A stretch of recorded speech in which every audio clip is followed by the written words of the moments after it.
എല്ലാവർക്കും സ്വാഗതം. ഈ റിവ്യൂ ഇഷ്ടപ്പെടുവാണെങ്കിൽ ഒന്ന് ലൈക്ക് ചെയ്തും സബ്സ്ക്രൈബ് ചെയ്തും സപ്പോർട്ട് ചെയ്യണേ. അപ്പോൾ ദേവേനെ ആദർശിനോടായിട്ട് പറയുന്നുണ്ട്, നിന്റെ ഭാര്യയോട് മര്യാദയ്ക്കിരുന്നോളാം നീ പറയണം, അല്ലെങ്കിൽ ഇനി ഞാൻ അവളെ ഇവിടുന്ന് പുറത്താക്കും എന്ന് പറയുമ്പം ജയൻ ചോദിക്കുന്നുണ്ട്, നീ എന്താ ദേവേനെ അങ്ങനെ പറയുന്നത്? നമ്മുടെ മരുമോള് നമ്മുടെ മനസ്സെല്ലാം അറിഞ്ഞ് പ്രവർത്തിക്കുന്ന ഒരു പെൺകുട്ടിയാണ്, പിന്നെ എന്തിനാ നീ അവളെപ്പറ്റി അങ്ങനെ പറയുന്നത്? അവൾ അങ്ങനെയൊന്നും ചെയ്യില്ല എന്ന് പറയും. അന്നേരം ദേവേനി പറയുന്നുണ്ട്, എനിക്ക് അങ്ങനെയൊന്നും തോന്നിയില്ല, ഞാൻ പോയി വിളിച്ചപ്പം അവൾക്ക് ഇങ്ങോട്ട് വരാൻ വലിയ താല്പര്യമുള്ളതായിട്ടൊന്നും എനിക്ക് തോന്നിയില്ല, അവൾക്ക് അവളുടെ അച്ഛൻ്റെയും അമ്മയുടെയും കൂടെ നിൽക്കാനായിരുന്നു താല്പര്യം, പിന്നെ വേറെ നിവൃത്തിയില്ലാത്തത് കൊണ്ട് വന്നതായിട്ടാണ് എനിക്ക് തോന്നിയത് എന്ന് പറയുമ്പം ജയൻ പറയുന്നുണ്ട്, അങ്ങനെയൊന്നുമല്ല, മോൾ എന്നെ എപ്പോഴും വിളിക്കാറുണ്ട്, വിളിക്കുമ്പോഴെല്ലാം ചോദിച്ചുകൊണ്ടിരുന്നത് അമ്മ എന്നെ വിളിക്കാൻ എന്തെങ്കിലും സാധ്യതയുണ്ടോ അച്ഛാ എന്നാണ്, അതുപോലെ നീ ഒന്ന് വിളിക്കാൻ വേണ്ടി മോൾ ഒരുപാട് പ്രാർത്ഥിച്ചിട്ടുമുണ്ട്, പിന്നെ എങ്ങനെയാണ് മോൾ ഇങ്ങോട്ട് വരാതിരിക്കുന്നത്? നീ വിളിച്ചപ്പോൾ വളരെ സന്തോഷത്തോടെ തന്നെയാണ് മോൾ ഇങ്ങോട്ട് വന്നത് എന്ന് പറയും. അന്നേരം ദേവേനി പറയുന്നുണ്ട്, അതൊന്നും എനിക്കറിയത്തില്ല, പിന്നെ അച്ഛൻ്റെ അസുഖം മാറിയിട്ടില്ലല്ലോ, അച്ഛന് മരുന്നെടുത്ത് കൊടുക്കുകയും അച്ഛൻ്റെ കൂടെ അവൾ ഇരിക്കുകയൊക്കെ ചെയ്യുമ്പോൾ അച്ഛനൊരു സന്തോഷമാണ്, ഇനിയിപ്പോൾ ഞാനായിട്ട് നിങ്ങളുടെ ആരെയും സന്തോഷം കണ്ടില്ലെന്ന് വേണ്ട എന്ന് ഞാനായിട്ട് അങ്ങ് കരുതി, അതുകൊണ്ട് വിളിച്ചുകൊണ്ട് വന്നതേ ഉള്ളൂ എന്ന് പറഞ്ഞിട്ട് ദേവേനെ അകത്തോട്ട് കയറി പോവുക. അന്നേരം ജയൻ പറയുന്നുണ്ട്, എനിക്കിപ്പോഴാണ് സമാധാനമായ, ഏതായാലും അവൾ അറിഞ്ഞിട്ടില്ല, കരൾ കൊടുത്തത് ആരാണെന്ന് അറിഞ്ഞിട്ടില്ല, നമ്മളെല്ലാം കരുതിയത് അവളുടെ ഈ വിഷമവും സങ്കടവും ഒക്കെ ആ പെൺകുട്ടി ആരാണ് എന്ന് അറിയാത്തത് കൊണ്ടാണ് എന്നല്ലേ, പക്ഷേ അതല്ലായിരുന്നു, നിന്റെ വിഷമവും സങ്കടവും ഒക്കെ ആയിരുന്നു അവളുടെ മനസ്സിൽ നിന്ന് ഇപ്പം മനസ്സിലായി, ഏതായാലും അതിനൊരു പരിഹാരവും കണ്ടല്ലോ എന്ന് ജയൻ പറയുമ്പം ആദർശം പറയുന്നുണ്ട്, ശരിയാ അമ്മ, അത് അറിഞ്ഞിട്ടില്ല എന്ന് അമ്മയുടെ സംസാരത്തിൽ നിന്ന് മനസ്സിലായി, ഇപ്പോഴാണ് സമാധാനമായതെന്ന് പറയുമ്പം ജയൻ പറയുന്നുണ്ട്, എങ്കിൽ നീ വേറൊരു പെൺകുട്ടിയെ കണ്ടുപിടിച്ചു, ഇനിയിപ്പം അമ്മ കരൾ കൊടുത്തത് പെൺകുട്ടി ആരാണ് എന്ന് ചോദിക്കുമ്പോൾ കാണിച്ചു കൊടുക്കണ്ടേ എന്ന് പറഞ്ഞിട്ട് അകത്തോട്ട് പോവാണ്. അന്നേരം അതൊരു ടെൻഷനായിട്ട് നിൽക്കുവാണ് ആദർശിന്. പിന്നെ കാണിക്കുന്നത് നവ്യയാണ്. നവ്യ കയ്യിൽ ക്യൂടെക്സ് ഒക്കെ ഇട്ട് അത് ഊതി ഉണക്കി അങ്ങനെ ഇരിക്കുമ്പോഴാണ് അങ്ങോട്ട് നയന വരുന്നത്. നയനെ കാണുന്നെങ്കിൽ ഭയങ്കര സന്തോഷം. നീ ഇങ്ങോട്ട് പോന്നോ? ഇവിടുന്ന് വല്യമ്മ വന്ന് വിളിക്കാതെ നീ വരില്ല എന്ന് പറഞ്ഞിട്ട് എന്താ പോകുന്നത്? എല്ലാവരും കാണാൻ വേണ്ടി പോകുന്നതാണോ എന്നൊക്കെ ചോദിക്കും. അന്നേരം നയന പറയുന്നുണ്ട്, അതൊന്നും അല്ല, എന്നെ വന്ന് അമ്മ വിളിച്ചു, അതുകൊണ്ടാണ് ഞാൻ വന്നത് എന്ന് പറയുമ്പം നവ്യയ്ക്ക് അങ്ങ് വിശ്വസിക്കാൻ പറ്റുന്നില്ലേ, സത്യമായിട്ടും വന്ന് വിളിച്ചോ എന്ന് ചോദിക്കുമ്പോൾ ഓന്നേ വന്ന് വിളിച്ചു എന്ന് പറയും. അന്നേരം അവരുടെ ആ സന്തോഷം അവരങ്ങ് പ്രകടിപ്പിച്ചുകൊണ്ടിരിക്കുമ്പോഴാണ് അങ്ങോട്ട് ജലജയും അഭിയും കൂടെ വരുന്നത്. അന്നേരം ജലജ പറയുന്നുണ്ട്, ഓ, അനിയത്തി വന്നതിൻ്റെ പേരിൽ ഇനിയിപ്പോൾ അനിയത്തി സ്നേഹിക്കുമായിരിക്കും അല്ലേ എന്നിങ്ങനെ കളിയാക്കി ചോദിക്കുമ്പോൾ, അല്ല, തല്ലുകൂടുമായിരുന്നു, നിങ്ങൾക്കത് കണ്ടിട്ട് മനസ്സിലായില്ലേ എന്ന് നവ്യ തിരിച്ചും ചോദിക്കും. എന്നിട്ട് നവ്യ നയനയോടായിട്ട് പറയുന്നുണ്ട്, നീ തിരിച്ചു വന്നു എന്ന് കരുതി നീ ഇവിടുത്തെ അടുക്കളക്കാരിയാകാനൊന്നും നിൽക്കണ്ട, ശരിക്കും ഇനി നിനക്കൂടെ വെച്ച് വിളമ്പി തരേണ്ടത് എൻ്റെ അമ്മായിമ്മയാണ് എന്ന് പറയുമ്പോൾ ജലജ ചോദിക്കുന്നുണ്ട്, നിനക്ക് വേണ്ടതൊക്കെ ഞാൻ ഉണ്ടാക്കി തരുന്നുണ്ട്, അതിൻ്റെ കൂടെ ഞാൻ ഇവൾക്കൂടെ ഉണ്ടാക്കി കൊടുക്കണോ? ഇവളെ വിളിച്ചുകൊണ്ട് വന്നത് ഇവളുടെ അമ്മായിമ്മയാണെങ്കിൽ വേണേൽ അവരങ്ങ് ഉണ്ടാക്കി കൊടുത്തോളൂ എന്ന് പറയും. അന്നേരം നവ്യ ചോദിക്കുന്നുണ്ട്, വയ്യാത്ത വല്യമ്മയാണോ ഇനി ഭക്ഷണം ഉണ്ടാക്കുന്നത്?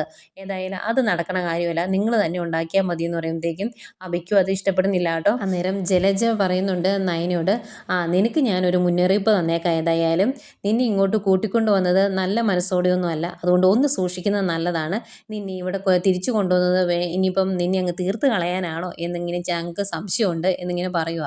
അന്നേരം നവ്യ പറയുന്നുണ്ട്, പിന്നെ എൻ്റെ അമ്മായിമ്മ എൻ്റെ വീട്ടിൽ നിന്ന് എന്നെ കൂട്ടിക്കൊണ്ട് വന്നിട്ടുണ്ടെങ്കിൽ അങ്ങനെയൊക്കെ സംശയിക്കണം, ഇവിടെ ഇഷ്ടമല്ലെങ്കിൽ പോലും ഏതായാലും ഇവളുടെ അമ്മായിമ്മ അങ്ങനെയൊന്നും ചെയ്യുകയില്ല, അവർക്ക് അതിനുള്ള മനസ്സൊന്നും ഇല്ല എന്ന് പറയും.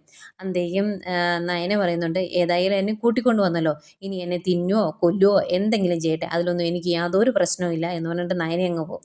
അന്നേരം നവ്യ ചോദിക്കുന്നുണ്ട്, അവളുടെ വായിൽ നിന്ന് കിട്ടാനുള്ളതൊക്കെ കിട്ടിയല്ലോ, വയറ് നിറഞ്ഞല്ലോ, എങ്കിൽ ഈ റൂമിൽ നിന്ന് അങ്ങ് പോയി താ എന്ന് പറയും. അന്നേരം അഭി പറയുന്നത്, ഇത് എൻ്റെ റൂമാണ്, നീ എന്നെ ഇവിടുന്ന് ഇറക്കി വിടാൻ നോക്കുവാണോ എന്ന് ചോദിക്കുമ്പോൾ, നീ ഇവിടെ നിന്നോ, നിന്നെ വളർത്തി വഷളാക്കിയ വേറൊരാളുണ്ടല്ലോ, അയാളോട് പോകാനാ പറഞ്ഞത് എന്ന് പറയും. അന്നേരം ജലജ പറയുന്നുണ്ട്, വലിഞ്ഞു കയറി വന്നവളൊക്കെ എന്നെ ഭരിക്കാൻ തുടങ്ങി, ഇതെന്തൊരു കഷ്ടമാണ് എന്ന് പറയുമ്പം നവ്യ പറയുന്നുണ്ട്, ഞാൻ വലിഞ്ഞു കയറിയൊന്നും വന്നതല്ല, ഞാൻ ഇവൻ്റെ ഭാര്യയായിട്ടാണ് ഇങ്ങോട്ട് വന്നത്, വലിഞ്ഞു കയറി വന്നത് ആരാണ് എന്നൊക്കെ ഞങ്ങൾക്ക് നന്നായിട്ട് അറിയാം എന്ന് പറയുമ്പോഴത്തേക്കും തിരിച്ചു പറയാൻ മറുപടി ഇല്ലാണ്ട് ജലജ പറയുവാണ്, ഇവളുടെ വായി വല്ലതും കുത്തിക്കയറ്റണം, അത്രയ്ക്ക് അഹങ്കാരം ഇവൾക്ക് എന്നൊക്കെ പറഞ്ഞിട്ട് അങ്ങ് പോകും. പോയി കഴിയുമ്പോഴത്തേക്കും നവ്യ അബിയോട് ചോദിക്കുന്നുണ്ട്, നിനക്ക് എൻ്റെ വായിൽ എന്തെങ്കിലും കുത്തിക്കയറ്റാൻ തോന്നുന്നുണ്ടോടാന്ന് ചോദിക്കുമ്പോൾ, ഒന്നുമില്ല, ഇനിയിപ്പോൾ നിന്നെ ഒന്നും ചെയ്യാൻ പറ്റത്തില്ലല്ലോ, സൂത്രക്കാരിയായ നിൻ്റെ അനീതി ഇങ്ങോട്ട് തിരിച്ചു വന്നില്ലേ എന്ന് ചോദിക്കും. അന്നേരം നവ്യ പറയുന്നുണ്ട്, അങ്ങനെ സൂത്രക്കാരിയായ എൻ്റെ അനിയത്തി തിരിച്ചു വന്നിട്ടുണ്ടെങ്കിൽ അത് കൂടുതൽ അധികാരത്തോടു കൂടിയാണ്, എന്നേക്കാളും നിന്നേക്കാളും ഒക്കെ അധികാരം ഇനി അവൾക്കായിരിക്കും ഇവിടെ എന്ന് പറയുമ്പോഴത്തേക്കും അഭി ചോദിക്കുന്നുണ്ട്, അവൾ ഇതിന് മാത്രം എന്താണ് മലമറിച്ചത്, എന്ത് സഹായമായ കുടുംബത്തിന് വേണ്ടി ചെയ്തത് എന്ന് ചോദിക്കും. അന്നേരം നവ്യ പറയുന്നുണ്ട്, അവൾ ഈ കുടുംബത്തിന് വേണ്ടി ചെയ്തത് എന്താണ് എന്ന് അറിയേണ്ടവർക്കറിയാം, അത് നിനക്കറിയത്തില്ലെങ്കിലും എന്ന് പറയുമ്പോഴത്തേക്കും അഭി പറയുന്നത്, പിന്നെ അവൾ എന്തോ കുത്തിക്കുറിച്ച് കുറേ ഡിസൈൻ ഉണ്ടാക്കി. അത് ആർക്കൊക്കെയോ ഇഷ്ടപ്പെട്ട് കുറച്ച് ബിസിനസ് നടന്നു. കോടികളുടെ ബിസിനസ് നടന്നിട്ടുണ്ട്. എന്ന് കരുതി അവളെ എടുത്ത് തലയിൽ വെക്കാനൊന്നും ആരും നിൽക്കുന്നില്ല എന്ന് പറയുമ്പോൾ, അതൊക്കെ നീ വഴി അങ്ങ് അറിഞ്ഞോളും എന്ന് നവ്യ പറയും. പിന്നീട് കാണിക്കുന്നത് നമ്മുടെ ജലജയും ജാനകിയും കൂടെ അടുക്കളയിലേക്ക് വരുമ്പോൾ അടുക്കളയിൽ കറിയൊക്കെ ഉണ്ടാക്കിക്കൊണ്ടിരിക്കുകയാണ് ദേവയാനി. അന്നേരം അവർക്ക് ഭയങ്കര അത്ഭുതം. അവർ വന്നിട്ട് ചോദിക്കുന്നുണ്ട്, ഇതെന്താ വയ്യാത്ത ഏട്ടത്തി അടുക്കളയിൽ കയറി ഭക്ഷണമൊക്കെ ഉണ്ടാക്കുന്നത്, അവളോട് പറഞ്ഞാൽ പോരായിരുന്നു എന്ന് ചോദിക്കും. അന്നേരം ദേവയാനി പറയുന്നുണ്ട്, എനിക്കിനി പഴയ ദേവയാനി ആകാൻ ഒരിക്കലും സാധിക്കത്തില്ല. നിങ്ങൾക്കൊക്കെ അറിയാലോ, ഞാൻ ഈ വീട്ടിലേക്ക് വന്ന സമയത്ത് ഈ വീട്ടിലെ അടുക്കളയിലെ എല്ലാ കാര്യങ്ങളും ചെയ്തിരുന്നത് അമ്മയാണ്. അമ്മയെ വല്ലപ്പോഴും സഹായിച്ചു കൊടുക്കാൻ മാത്രമാണ് നമ്മളൊക്കെ ചെയ്തത്. അമ്മയ്ക്ക് അടുക്കളയിൽ വേലക്കാരി കയറി ഭക്ഷണം ഉണ്ടാക്കുന്നത് ഇഷ്ടമല്ലായിരുന്നു. അതുകൊണ്ട് തന്നെ എല്ലാവർക്കും വെച്ച് വിളമ്പി തന്നു അമ്മ. അന്ന് വെറും സഹായം മാത്രം ചെയ്ത് കൂടെ നിൽക്കുമായിരുന്നു നമ്മൾ. ഇനിയിപ്പം അമ്മയുടെ ആ സ്ഥാനം ഞാൻ ഏറ്റെടുക്കാമെന്ന് വിചാരിച്ചു. ഞാനും ഈ വീട്ടിലെ മൂത്ത മരുമകളല്ലേ, അപ്പം അമ്മ ചെയ്തിരുന്ന എല്ലാ കാര്യങ്ങളും ഞാനും ചെയ്യണ്ടേ. അതുപോലെ ഇതൊരു വലിയ കുടുംബമാണ്. എല്ലാവർക്കും ഭക്ഷണം ഉണ്ടാക്കുക എന്ന് പറഞ്ഞിട്ടുണ്ടെങ്കിൽ ചെറിയൊരു കാര്യമല്ല, നല്ല ബുദ്ധിമുട്ടുള്ള സംഗതി തന്നെയാണ്. അതുകൊണ്ട് ആർക്കെങ്കിലും സഹായിക്കാൻ താല്പര്യമുണ്ടെങ്കിൽ ഒന്ന് സഹായിച്ചു തന്നാൽ നന്നായിരിക്കും എന്ന് പറയുമ്പോഴത്തേക്കും അതങ്ങ് ഇഷ്ടപ്പെടുന്നില്ല ജലജയ്ക്കും ജാനകിക്കും. അപ്പോഴത്തേക്കും അങ്ങോട്ട് നയന വരും. ദേവയാനി അടുക്കളയിൽ പണിയെടുക്കുന്നത് കാണുമ്പോൾ നയനയ്ക്ക് ആകെ അത്ഭുതം. അപ്പോൾ നയന പറയുന്നുണ്ട്, അയ്യോ അമ്മ അടുക്കളയിൽ കയറി പണിയെടുക്കുവാണോ, ഞാൻ ഉണ്ടാക്കാം, അമ്മ ഇങ്ങ് മാറുക, അമ്മയ്ക്ക് വയ്യാത്തതല്ലേ എന്ന് ചോദിക്കും. അന്നേരം ദേവയാനി പറയുന്നുണ്ട്, എനിക്ക് ഒരു കുഴപ്പവും എന്ന് ദേവയാനി പറയും. ഞാൻ ഭക്ഷണം ഉണ്ടാക്കിക്കോളാം, നീ ഇനി അടുക്കളയിൽ കയറാനൊന്നും ഇങ്ങോട്ട് വരണ്ട എന്ന് പറയും. അന്നേരം ജാനകി പറയുന്നുണ്ട്, അവളൊരു സൂത്രക്കാരി, ഏട്ടത്തി അടുക്കളയിൽ ഇട്ട് പണിയെടുപ്പിക്കാൻ വേണ്ടിയാണോ നീ ഇങ്ങോട്ട് വന്നത് എന്ന് ചോദിക്കും. അന്നേരം നയന പറയുന്നുണ്ട്, അങ്ങനെ ചെയ്യണമെന്ന് ഞാൻ പറഞ്ഞു, ഞാൻ അമ്മയോട് അങ്ങനെയൊന്നും പറഞ്ഞിട്ടില്ലല്ലോ എന്ന് പറയുമ്പോഴത്തേക്കും ദേവയാനി പറയുന്നുണ്ട്, ആരും എന്നോട് പറഞ്ഞുകൊണ്ടൊന്നുമല്ല, ഇനി അടുക്കള ഭരണം ഏറ്റെടുക്കാമെന്ന് ഞാനാണ് തീരുമാനിച്ചത് എന്ന് പറയും. ഏതായാലും അവർക്കത് ഇഷ്ടപ്പെടുന്നില്ല. അവരങ്ങ് പോയി കഴിയുമ്പോഴേക്കും നയന ദേവയാനിയോട് പറയുന്നുണ്ട്, എനിക്കെല്ലാം മനസ്സിലായി, അമ്മയ്ക്ക് ഇപ്പോഴും എന്നെ സംശയമാണ് അല്ലേ, ഞാൻ ഉണ്ടാക്കി വെച്ച പാല് കുടിച്ചതിന് ശേഷമാണ് അമ്മയ്ക്ക് വയ്യാണ്ടായത്. അതുകൊണ്ട് ഞാൻ ഇനിയും എന്തെങ്കിലുമൊക്കെ മായം ഭക്ഷണത്തിൽ കലർത്തി തരുമെന്ന് അമ്മ സംശയിക്കുന്നുണ്ടോ എന്നിങ്ങനെ ചോദിക്കുവാണ്. അന്നേരം ദേവയാനി പറയുന്നുണ്ട്, അങ്ങനെയെങ്കിൽ അങ്ങനെ ഓർത്താലും എനിക്ക് കുഴപ്പമൊന്നുമില്ല, നീ ഇപ്പോൾ അടുക്കളയിൽ കയറണ്ട എന്ന് പറയും. അന്നേരം നയന പറയുന്നുണ്ട്, അമ്മ എന്നെ വേദനിപ്പിക്കാൻ വേണ്ടിയാണ് ഇങ്ങോട്ട് കൂട്ടിക്കൊണ്ട് വന്നത്, ഇങ്ങനെയാണെങ്കിൽ ഞാൻ അങ്ങ് തിരിച്ചു പോകുമെന്ന് പറയുമ്പം ദേവയാനിക്ക് പെട്ടെന്നൊരു ഞെട്ടലാണ്. ദേവയാനി, നീ തിരിച്ചു പോകുന്നോ, അങ്ങനെ തിരിച്ചു പോകാൻ വേണ്ടിയാണോ ഞാൻ നിന്നെ ഇങ്ങോട്ട് കൊണ്ടുവന്നത്, ആദർശിൻ്റെ മനസ്സെന്താണ് എന്ന് എനിക്കറിയാം, അതുകൊണ്ട് ഞാൻ നിന്നെ ഇങ്ങോട്ട് കൂട്ടിക്കൊണ്ടു വന്നു. അതുപോലെ അച്ഛൻ അസുഖം മാറിയിട്ടില്ല, അച്ഛനും ജയേട്ടനും എല്ലാവരും ആഗ്രഹിക്കുന്നതുകൊണ്ടാണ് ഞാൻ നിന്നെ ഇങ്ങോട്ട് കൂട്ടിക്കൊണ്ടു വന്നത്, അല്ലാതെ എനിക്ക് ഒരുപാട് താല്പര്യമുള്ളത് കൊണ്ടൊന്നുമല്ല. അതുകൊണ്ട് ഇവിടെ നിൽക്കേണ്ടത് നിൻ്റെ കടമയാണ്, പിന്നെ അടുക്കളയിലെ കാര്യങ്ങളൊക്കെ ഞാൻ നോക്കിക്കോളാം എന്ന് പറഞ്ഞതേ ഉള്ളൂ, ഇങ്ങോട്ട് നീ വരണ്ട. എന്താണ് നിനക്ക് വേണ്ടത് എന്ന് പറഞ്ഞിട്ടുണ്ടെങ്കിൽ അത് ഞാൻ ഉണ്ടാക്കി തരാം. ആകപ്പാട് ചെയ്യേണ്ട ഒരു കാര്യം എന്ന് വെച്ചാൽ ഭക്ഷണം കഴിക്കാറാകുമ്പോൾ ഡൈനിങ് ടേബിളിൽ വന്നിരുന്ന് ഭക്ഷണം കഴിച്ച് സഹായിക്കുക, അത്രയും ഒരു കാര്യം മാത്രം ചെയ്താൽ മതി എന്ന് പറയും. അന്നേരം നയനയ്ക്ക് ഇങ്ങനെ ആകെ വിഷമമാണ്. അന്നേരം ഇനി എന്തിനാ നീ ഇവിടെ നിൽക്കുന്നത്, നിന്നെ ഇങ്ങോട്ട് കൂട്ടിക്കൊണ്ട് വന്നത് മറ്റുള്ളവരുടെ ആഗ്രഹത്തിന് വേണ്ടിയാണെന്ന് ഞാൻ പറഞ്ഞല്ലോ, നിൻ്റെ മുഖം ഒരുപാട് നേരം കണ്ടുകൊണ്ട് നിൽക്കുന്നതൊന്നും എനിക്കിഷ്ടമല്ല, അതുകൊണ്ട് റൂമിൽ പോയി റെസ്റ്റ് എടുക്കുക എന്ന് പറയും. അന്നേരം നയന ചോദിക്കും, അതെന്തിനാ റെസ്റ്റ് എടുക്കുന്നത്, എനിക്ക് അസുഖമൊന്നും ഇല്ലല്ലോ എന്ന് പറയുമ്പം, വേറെ പണിയൊന്നും ഇല്ലാത്തത് കൊണ്ടാണ് റൂമിൽ പോയി റെസ്റ്റ് എടുത്തോളാൻ പറഞ്ഞത്, നീ അങ്ങ് പൊയ്ക്കോ എന്ന് പറയും. അന്നേരം നയനയ്ക്ക് ഇത്തിരി വിഷമമാണ്. നയന അങ്ങ് വിഷമത്തോടെ അങ്ങ് പോയി കഴിയുമ്പോഴേക്കും ദേവയാനി മനസ്സിൽ ഓർക്കുവാണ്, അങ്ങനെയൊന്നും അല്ല മോളെ, ഇനി നിന്നെ ഇവിടുത്തെ അടുക്കളക്കാരിയാക്കാൻ ഞാൻ ആഗ്രഹിക്കുന്നില്ല, ഇനി എന്നും നിനക്ക് ഭക്ഷണങ്ങൾ വെച്ച് വിളമ്പി നിനക്ക് താഴെ നിൻ്റെ ആഗ്രഹങ്ങൾ സാധിച്ചു തന്ന് കൂടെ നിൽക്കാനാണ് ഈ അമ്മ ആഗ്രഹിക്കുന്നത് എന്നിങ്ങനെ ഒരുപാട് ഇഷ്ടത്തോടും സ്നേഹത്തോടും ഒക്കെ നയന പോകുന്നത് നോക്കി നിന്ന് ദേവയാനി മനസ്സിലോർക്കുക. ഏതായാലും അനാമികയ്ക്ക് ആകെ വിഷമമാണ്. അനാമിക വന്ന ദിവസം തന്നെ നയന വന്നത്.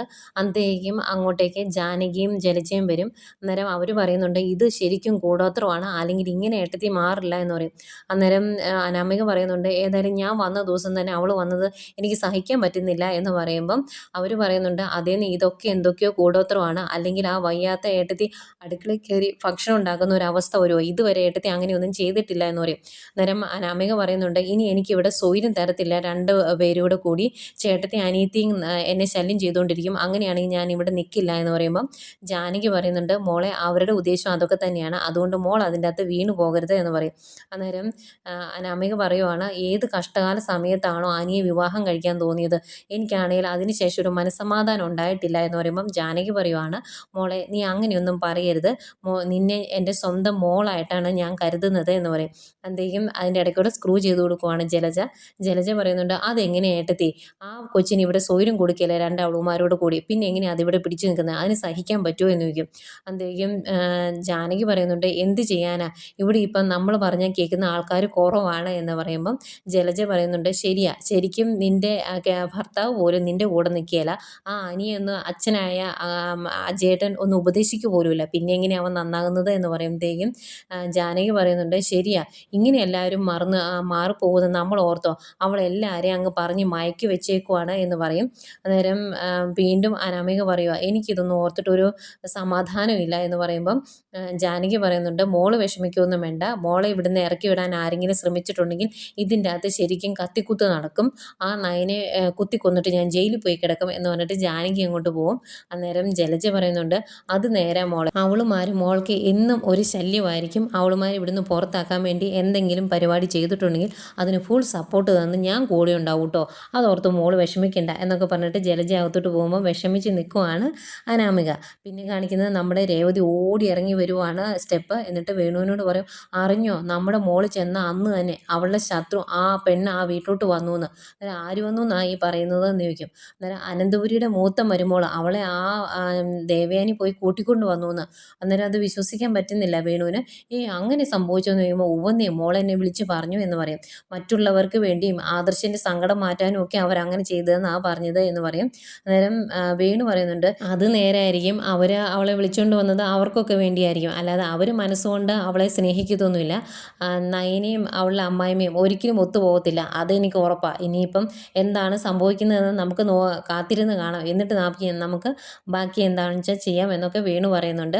ഏതായാലും അമ്മ നയനെ അംഗീകരിച്ച ആ ഒരു സന്തോഷം ആദർശന് ഒത്തിരി ഉണ്ട്. അതുകൊണ്ട് തന്നെ ആദർശ് ഓഫീസിലുള്ള എല്ലാവർക്കും സ്വീറ്റ്സ് കൊണ്ട് കൊടുക്കുകയാണ്. അപ്പോൾ എല്ലാവർക്കും കൊടുത്തു കഴിയുമ്പോൾ പവിത്ര ചോദിക്കുന്നുണ്ട്, എന്താ സാർ ഭാര്യയ്ക്ക് എന്തെങ്കിലും വിശേഷം ഉണ്ടോ എന്ന് ചോദിക്കുമ്പോൾ, വിശേഷമൊക്കെ ഉണ്ട്, പക്ഷേ നീ ഉദ്ദേശിക്കുന്ന വിശേഷമല്ല, അമ്മ നയനെ വീട്ടിലോട്ട് കൂട്ടിക്കൊണ്ട് വന്നു, അത് വലിയൊരു ആഗ്രഹമായിരുന്നു എൻ്റെ, ഒരിക്കലും നടക്കില്ലെന്ന് ഞാൻ കരുതിയതാണ്, അത് നടന്ന സന്തോഷം ഞാൻ ഒട്ടും മറച്ചു വെക്കുന്നില്ല, അതാണ് എൻ്റെ ഏറ്റവും വലിയൊരു ആഗ്രഹം സാധിച്ചു കിട്ടിയെന്ന് പറയും.